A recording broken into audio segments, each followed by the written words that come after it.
And I'm sure that you'd agree that things like being confident, positive, organised and responsible are all very positive traits to possess and all contribute to being a happy, successful person. And there are things that we do that work against these traits and will most definitely hold us back in life. Well, I'm here to talk about 5 things that could be holding you back like they were me and how I wished that I stopped doing them sooner. First on the list, and one that absolutely every single one of you needs to stop today, if it's you, and that is to stop caring what other people think. More specifically, what they think of you. Caring about other people's opinion of us is exhausting. For a start, a lot of the time their feelings are completely out of our control, without going to ridiculous lengths, of course. And when it's someone that doesn't even play a significant role in your life, then all you're doing is wasting your precious energy on torturing yourself. I'd be lying if I said that I didn't care what other people thought, but there was definitely a time in my life where I cared too much, to the point where I would even avoid certain social situations just to avoid feeling judged or disliked by friends of friends or even complete strangers. You're going to encounter people in your life that just don't like you. It could be your hair, for your tattoos, the way you dress, or even just for being you.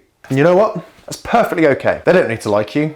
You need to like you. Do you like everyone you meet? I didn't think so. Me neither. Think of this. People are way more focused on themselves than they are you. Take you, for example. You're too preoccupied thinking about what they think of you to be judging them. We all do it. Everybody's the same. Well, for the most part. Some people are just negative people and their behavior is not a reflection on your failings. It's more of a reflection on where they're coming from. In other words, they probably just need a hug. The second thing on my list, to stop being too adaptive to those around me. Growing up, I always followed the trend, and there's nothing wrong with that. I've had some of my best times doing the things that I only initially started doing because my mates were doing it. Even if I already had my own thing going on at the time, I'd just ditch it and jump on the bandwagon. I just had more fun and felt more motivated to progress through something if I had someone to do it with, which is fantastic. It's normal. We all do it, and I'm going to continue to do it. The problem came a little later in life, where this over-adaptive behavior would reflect in relationships, especially through my 20s. I would overinvest myself in my partner's hobbies and interests while completely losing sight of my own. As a young dude, I figured that to be a great boyfriend, I had to understand and appreciate everything about my partner. And what better way than to get involved, to join them on their quest. Dream team, which again is amazing. Every relationship should have these things that they do and grow together. But when you're losing sight of your own long-term goals and ambitions just to be a part of someone else's, it's not good. Especially if that relationship goes south and you're just left with the realization that you spent the last X amount of years completely invested in a person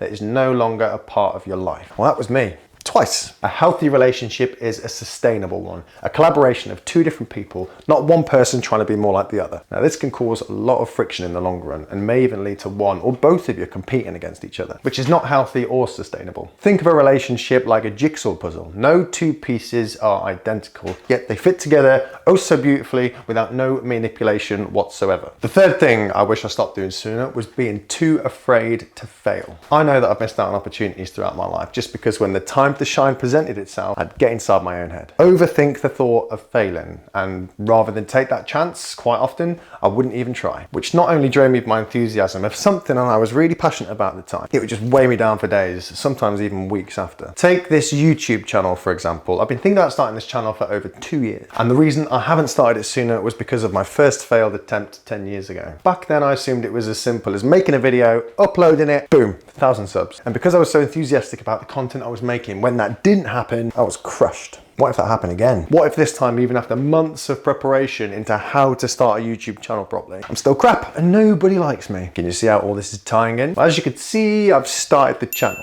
Only this time I've done the research and I'm being much more realistic with my goals. And speaking of being realistic, I've covered this topic in another video where I talk about 10 things I wish I started doing sooner. That can be found here. But before I move on to the next point, here's a little something to think about the next time you're faced with something that puts you outside your comfort zone. Some of the greatest achievements are built on failure. Take any athlete, for example. Their entire success is built on taking their body to a place it doesn't want to be. That point of failure so it can adapt and learn. And that, my friends, can be applied to absolutely everything in life, and is something I wish I started doing way sooner. Number 4 on the list, and admittingly something that probably shouldn't be on the list because I still do it, but I'm doing it less, and that is to stop spreading myself so thin. So here's the thing, one of the personality traits that I'm probably most known for, I'm always energized, easily entertained, excitable. like a Labrador pup. And this is great. I like this about me. Most people like this about me. But there's something else that I'm also known for. And that is having the shortest attention span, which is a pain in the ass for me. So for those around me, I can only imagine the frustration. Now, the reason I'm telling you this is because these two traits in the same personality is a recipe for disaster when it comes to seeing a task through from start to finish. There's just so many things that I want to do all the time. And I start everything with the intention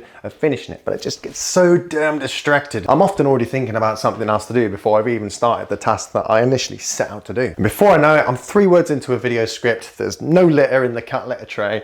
The bin's been emptied, but there's no new bag in the bin. I've put on a hair mask and I'm thinking about changing the spark plugs on my car. Now this sounds like a productive day, but all I've done is I've started a million things and now I'm wondering why the car won't start and there's poo on the floor. The reality of it is I want to do everything. And I essentially just end up achieving nothing because I take on too much, which is still a work in progress. But this is definitely something I'm managing much better in my 30s when compared to how I was in my 20s. And that's thanks to a few little habits that I've adapted to, which again, I'll talk about in the video mentioned in the previous step. But before you go ahead and check out that video, if you haven't already, of course, then here is number 5, to stop making excuses. Now this one sums up the entire video. Every one of the previous points I've made all came with their own excuses to justify my behavior. And if you're justifying your behavior, you're going to continue to behave that way because it's justified. Now we do this because we feel that in some way what we're doing isn't going to be accepted by the person that we're trying to justify ourselves to. Our reasons or explanations are meant to clarify our intention. However, they turn into justifications or excuses that are more than often unnecessary and uncalled for, considering that the person you're talking to probably doesn't care. Sometimes we say them to make ourselves feel better because we worry about what other people might think of us. For the most part, they don't care and you're just overanalyzing the situation. As we get older and more self-aware, most of what I've spoken about in this video will develop naturally over time. Sometimes it just takes someone else to highlight them for us. You might know someone that cares too much or robs themselves of opportunities because they're too afraid to fail. It might not even be something they're overly aware of themselves, so just let them know. Or better still, send them this video. As always, thanks for taking the time to watch this video. I appreciate each and every one of you. And I'd love to know your opinion on what I could cover in future videos.